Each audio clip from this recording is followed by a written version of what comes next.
Okay, so Avowed is, well, it's complicated.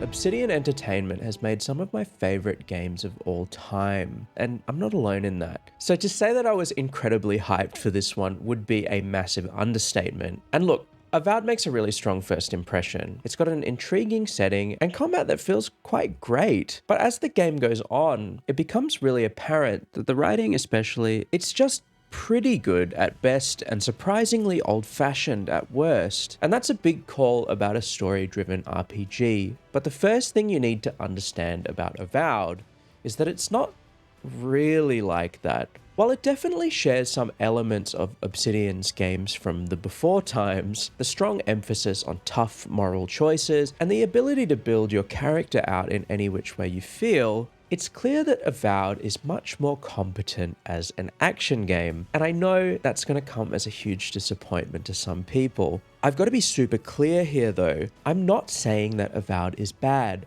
I actually really enjoyed my time with it over its roughly 40-hour runtime, and there's a few things that the game does that really scratch that Obsidian itch in a way that few games recently have been able to. The combat, for one, is really fantastic. I'm not lying when I say that Avowed has some of the best feeling first-person combat in any game, let alone a fantasy RPG. It demonstrates all the hygiene factors of a really competent combat system, with excellent weapon feedback and sufficiently demanding difficulty. Its side quests at least initially show some real promise, with even the most unassuming of setups sometimes sprawling out into grand conspiracies regarding the wider world and its happenings, and they really left me wondering about the broader implications when it came to not just the impact on the characters involved, but the game's ending in some cases. And speaking of that broader world, Obsidian's pedigree is on full display here. These maps are so dense and full of genuine discovery that they really implore you to not just get out and explore,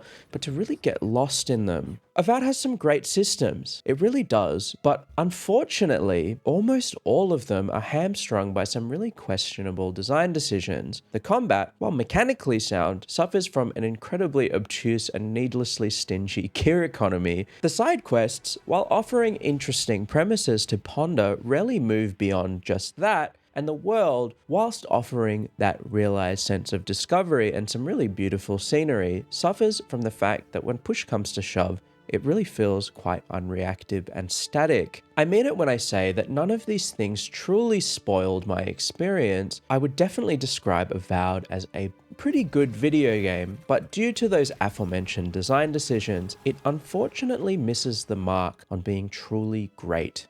So, let's talk about that.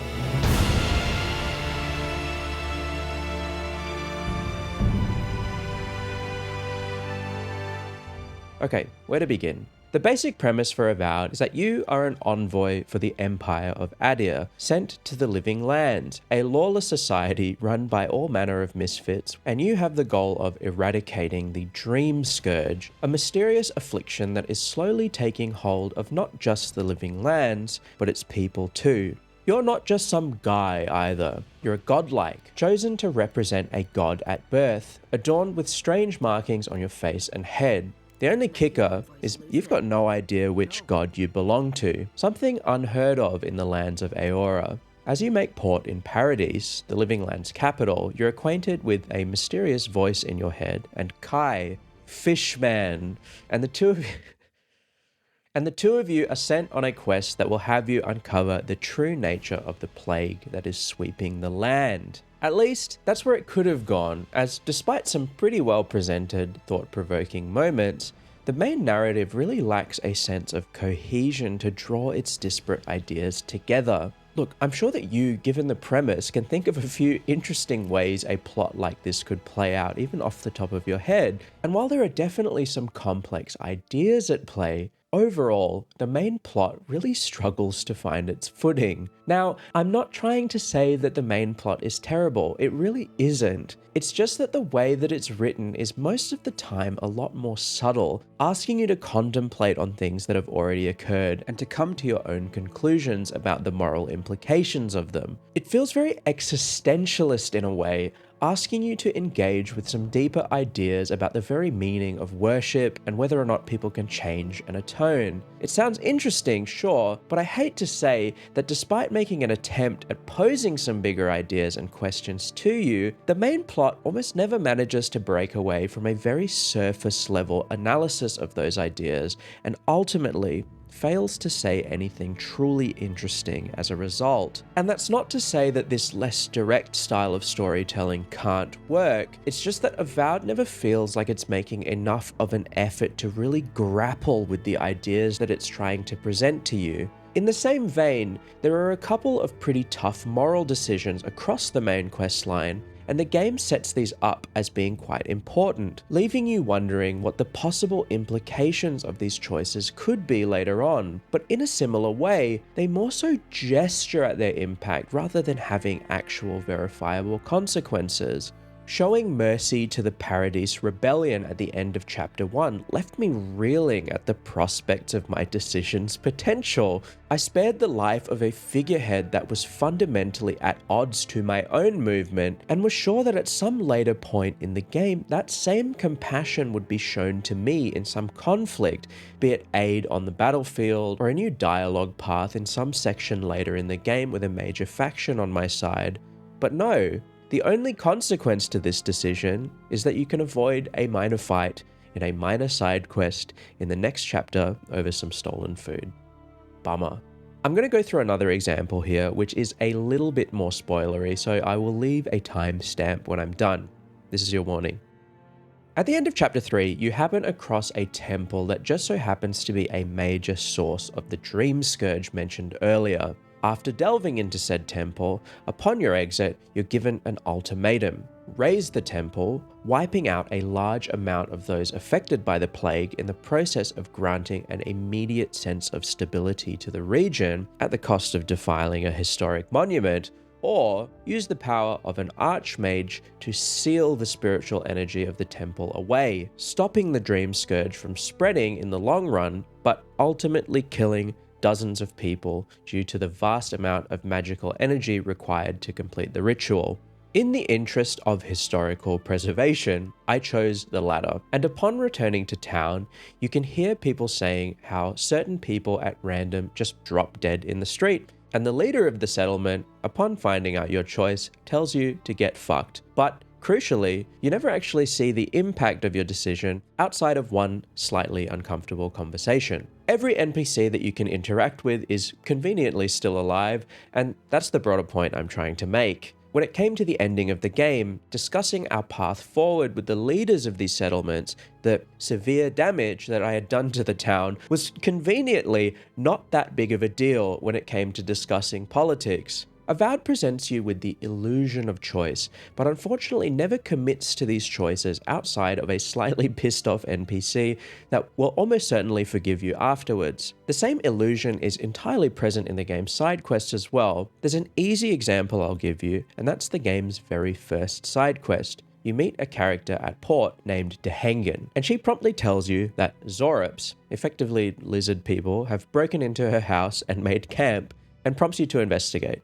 As you do so, you'll very quickly find that not everything is as it seems. The Lizard League have made a portrait in the main room of them and Dehengen living together in harmony, and you'll find a friendly Zorop living outside. Upon returning to her, Dehengen says that she's been having dreams about a Zorop, and theorizes that she has a split soul, the other half belonging to said Zorop, meaning that they're bound by fate to some degree, and asks you for counsel. I suggested she return home and try to make peace with the friendly lizard, and she graciously decided to do so. At least, that's what the game tells you. What actually happens? Nada. I repeat, nothing. Dehengen simply disappears, and the Zorop continues to stand outside of her house for the whole duration of the game. It's a simple thing. I don't understand why the game places such emphasis on these decisions that you're going to be making, whilst actively avoiding the prospect of coming to terms with said decisions. All the pieces to make this happen are already in place. You have her house, you have both characters, and they could easily be there to have another conversation with you later on. To be honest, it almost feels like the devs forgot to add this in. And really, I'd believe that if this wasn't the same story for almost every side quest in the game? They gesture at a broader world implication, but the world simply lacks any sense of reactivity to your actions, even in ways that seem really straightforward to implement. And that's a massive problem, because in these quests, the writing's actually pretty good. There are some interesting characters and fun story setups. I want to be clear, nothing here is bad. It's just a real shame that these quests don't live up to what it really feels like Obsidian could have accomplished here. Almost every side quest, while interesting on their own, feels like a massive missed opportunity to offer up some interesting ties to the broader world and the main plot. And it really feels like they should too, but disappointingly, it just never happens. And if it does, I certainly miss the memo.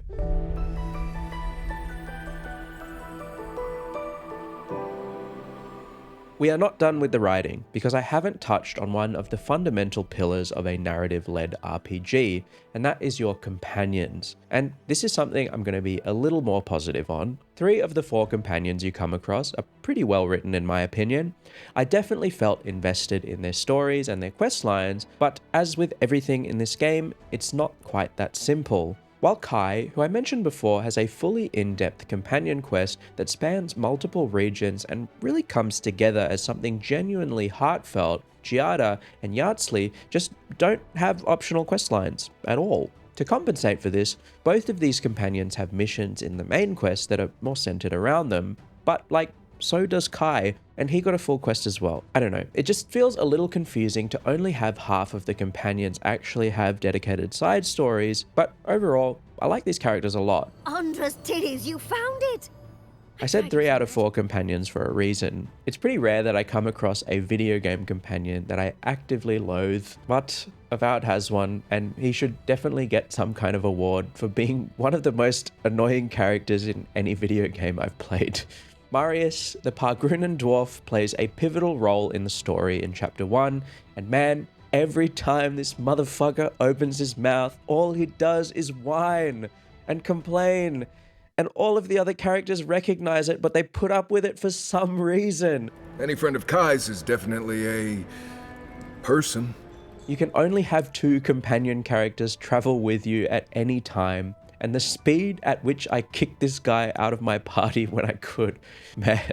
While the other companions have interesting backstories and can be genuinely funny at times, Marius really sticks out like a sore thumb. He's not a voice of reason, he's just an absolute grump, and his arc that eventually comes to a head in Chapter 4 feels so unearned because he's spent the entire rest of the story bitching about everything. Seriously, this guy got a companion quest, but Giada didn't. Criminal. Apart from Marius, the other companions are all pretty compelling and have diverse enough viewpoints about the world and your quest, and they'll be sure to give you at least some reasonable pushback when it comes to your decision making, and they all behave in ways that you'd expect given their life experience and the like. Overall, pretty good stuff. Fuck Marius though. So, it's not lost on me that I've spent a large portion of this video complaining, but I mentioned at the start of this review that I think Avowed as an overall package is actually quite good, and there's 2 major reasons why I think that, so let's get into it. I mentioned earlier that Avowed in some ways does manage to scratch that Obsidian itch, and it's due to one specific thing that this game absolutely excels at, and that is its world design. There's a core idea that games of this type, be it Skyrim or Fallout, have always managed to nail, and that is having worlds that not only encourage you by design to get out and explore them, but to fully commit to getting lost in them. And when it comes to Avowed, for me at least, this was the strongest draw. There were points, especially in the first few levels, where I found myself wandering around in the wilderness, coming across interesting encounter after interesting encounter purely by happenstance. I would often find myself on the way to a quest objective only to accidentally discover a cave system or a mini dungeon, oftentimes with some of the most interesting quest lines tied to them. Let me give you an example. Wandering around the game's 3rd major area, I happened across a shack that had been partially burned down with a locked door and a note suggesting that the door must be locked at all times. Not to keep anything out, but heavily implying it was to keep something in.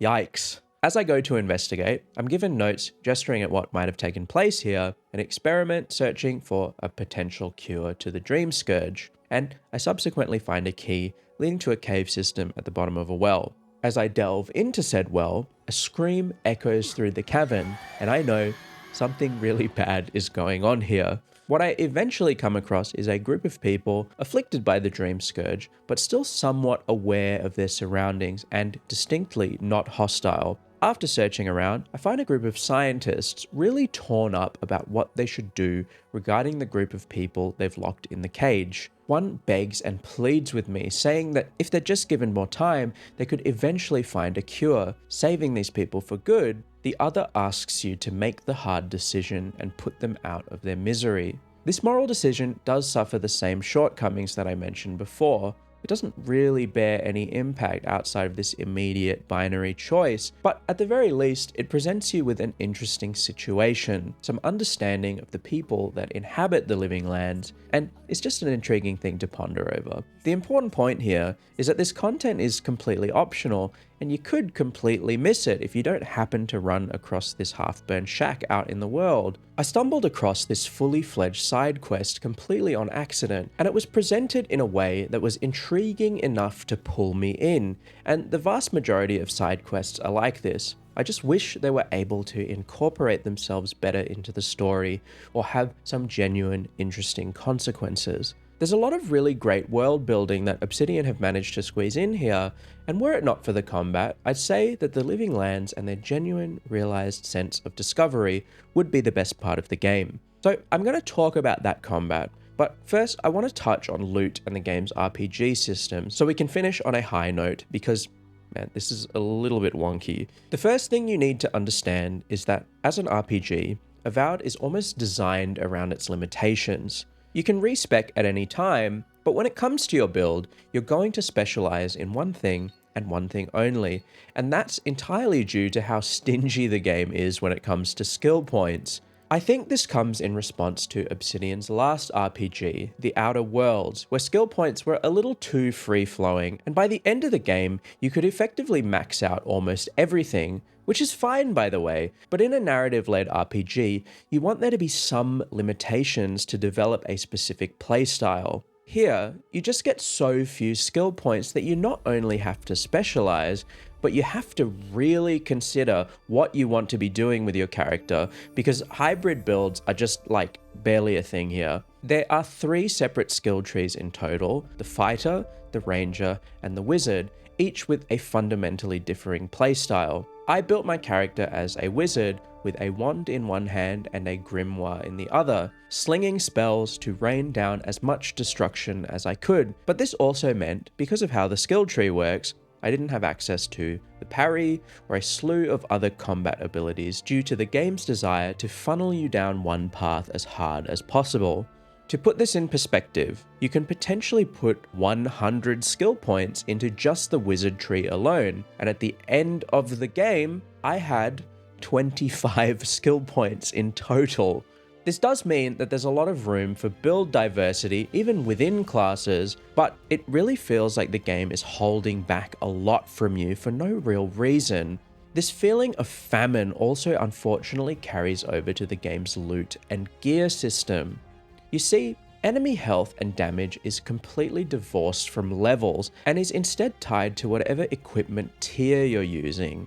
There are 5 of these tiers in total, and if you're using gear that's a lower tier than the enemies you're fighting, you will take 35% more damage from them and deal 35% less damage, making them feel particularly spongy. The one thing this does do is make combat feel really demanding, and that's a good thing in my opinion. It just really feels like there could have been another way to secure that level of challenge without making all of the enemies hit like a truck and feel like a sponge. Editing James here. I've been informed that in the most recent patch, they have significantly reduced the damage penalty for being at a lower tier than your enemy, so keep that in mind. Now you can upgrade your gear, but the materials you use to do so are so ungenerously dished out that it genuinely feels like something is not working as intended here. As I said, the the gear you'll find is defined by its tier, and the vast majority of weapons and armor you'll find are basic, common wand, common chestplate, that sort of stuff.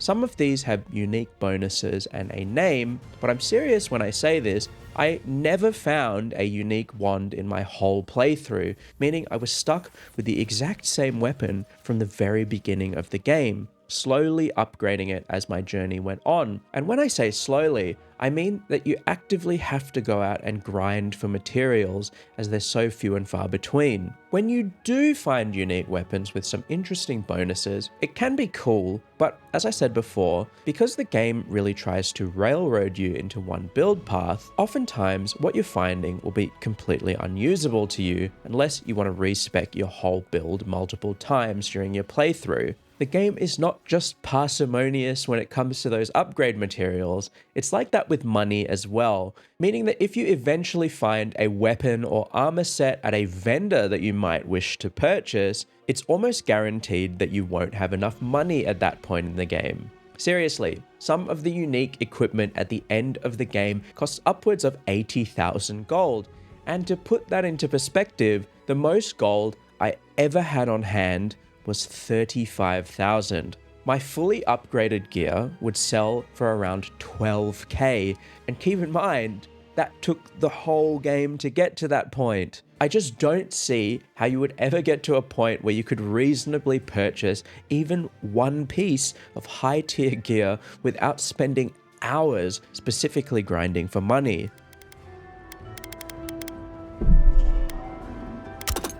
Okay, enough yapping. Let's get to it. Avowed's combat is good, like really good, and it absolutely carried the game for me, and let me tell you why. It's clear that the focus here was making combat feel as good as possible. All of the hallmarks of a great combat system are here. Good enemy design, fantastic weapon feedback, the sounds, the lights, everything comes together to coalesce into something really quite spectacular. It's not without flaws, mostly to do with the gearing system that I've already covered, but man, I found it really enjoyable, and it's a great thing that the game places as much of an emphasis on it as it does. The key factor as to why this combat system is so good is its flexibility. I played as a wizard mostly, and the amount of options available to me to approach any encounter, be it equipped spells or having a different main weapon, if you're okay with sacrificing some damage due to the skill tree, there's a lot you can do when it comes to actual fights. The wizard skill tree unlocks those spells, but if you equip a grimoire in your offhand, you can actually cast those spells whilst using any weapon. So later in the game, for a little variety, I ended up using a flintlock in one hand and a grimoire in the other, wizard with a gun. As I said before, the game allows you to respec for a fee, so while playing around with different combinations isn't exactly encouraged, if that's something you want to do, the option is totally there for you. I really enjoyed my magic build. The spells all feel very tactile, and the wand might be the best feeling casting weapon in any game I've played. If you have a shield, you can block, and you have both light and heavy attacks available to you. While the individual movesets might be simple, the swathe of activatable abilities for each class, be it spells or the shield bash for the fighter, mean that whichever way you decide to build, there's always going to be a level of flexibility and kinetic frenzy that you often don't see in first-person RPGs. There's really good enemy variety as well, all requiring you to take a different approach. There's the bears, I'm sure you've heard about them already, but there's clerics, summoners, bruisers, and way more that all demand your attention and respect as you fight them, especially when facing off against large groups simultaneously. It feels super engaging because these enemies are asking a lot from you, and they're sufficiently aggressive without ever feeling too overwhelming. Fundamentally though, Avowed's combat is about movement and positioning. You can dash in any direction to avoid attacks, Weirdly enough, the emphasis on movement, pushing forward to refill your mana as a spellcaster, I'd be lying if I said this didn't have a little in common with something like Doom. It's obviously not a demon-slaying gore-fest, but the fast-paced stand still and you die style combat has more in common with that game than I thought I would ever say. Weapon feedback, sound design, and visual language are all really strong as well. Your attacks have a significant weight behind them, a real sense of oomph for lack of a better word, and the combination of blasting people with your wand and big explosions from your spell slinging feels super satisfying.